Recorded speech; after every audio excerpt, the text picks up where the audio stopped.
I'm here with a scary story for you. This one comes from a Reddit user. It is titled, "My Twin Died at Birth, but I Still Hear Her." We go. When I was born, I was still attached to my twin sister by our umbilical cords. The doctors didn't realize this until they were too far into the delivery process to turn around without hurting me or my brother. So they decided that I would be the one to keep the umbilical cord. As soon as the doctor cut it, my mom screamed and ran out of the room. My dad followed her, and I never heard what exactly she said to him. As I grew up, my dad became more and more distant, and he eventually left us for another woman. My mom was never really the same after I was born. She started going to therapy sessions and would have panic attacks and anxiety for seemingly no reason. All I know is that something happened in that delivery room when I was born that really traumatized her. Now, the thing that's weird is that ever since I could speak, I would always say my sister's name was Name, and every single time I had a dream, I would always hear her crying. Sometimes I would even wake up to her crying. I also sometimes get these random pains in my abdomen, where I feel like something is trying to claw its way out of my stomach. These pains are usually followed by these horrible, gut-wrenching dreams where I am trapped underwater and I can't make it to the surface no matter how hard I try. When I finally come up for air, I've always met with this little girl who has the top half of a body and the bottom half of a fish.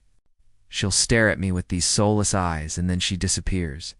And when she's gone, I always wake up in a cold sweat. Ever since I was 3 years old, I refused to eat anything that was orange because apparently that was named his favorite color.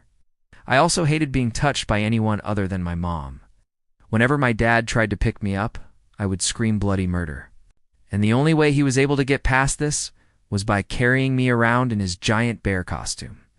He would buy me new bears every year on my birthday. I would always pick out one that was slightly smaller than the one I had before, so I could fit inside.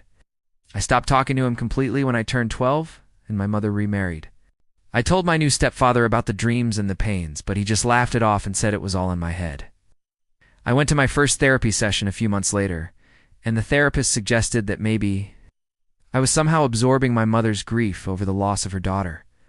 Even though I didn't remember much about my childhood, I did remember my mother screaming in her sleep almost every night. So I asked my mom if she could please stop, but she just gave me this weird look and told me to go away. As I got older, the dreams and the pains continued, but I kept them a secret from everyone. At age 16, I found out I was pregnant. When I told my mom, she wasn't happy. She started going through early menopause and wasn't able to have kids anymore. So I think she felt like I was taking away her only chance to relive those lost years through me. She acted like nothing happened, but the dreams and the pains got worse. The baby was born healthy, and I named her Name. My mom didn't speak to me for 3 months. Then she came over to watch Name, and I told her about all the strange things that were happening to me. After she heard this, she agreed to take me back to the therapist. This time, though, the therapist believed me. He said that my mind was trying to cope with the trauma I experienced when I was born. Apparently, my mother had some sort of post-birth psychosis episode and tried to kill me because she thought I was a demon. She was put into a mental hospital and given experimental treatment that brought her back to normal. She's doing much better now, and she apologized to me for not protecting me when I was a baby and for trying to kill me.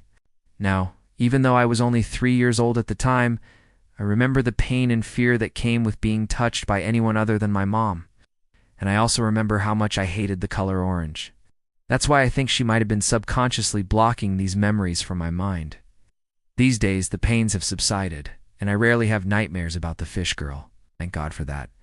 But I will never forget the dreams I had as a child. The ones where I could feel my sister's spirit desperately trying to escape her watery grave. I hope that one day I'll be able to move on, but until then, I'll always hear her crying in my dreams. And when I do, I wake up wondering if she wants me to join her. Wow, thanks for watching. If you enjoyed this story and want to hear more stories like it, stay tuned.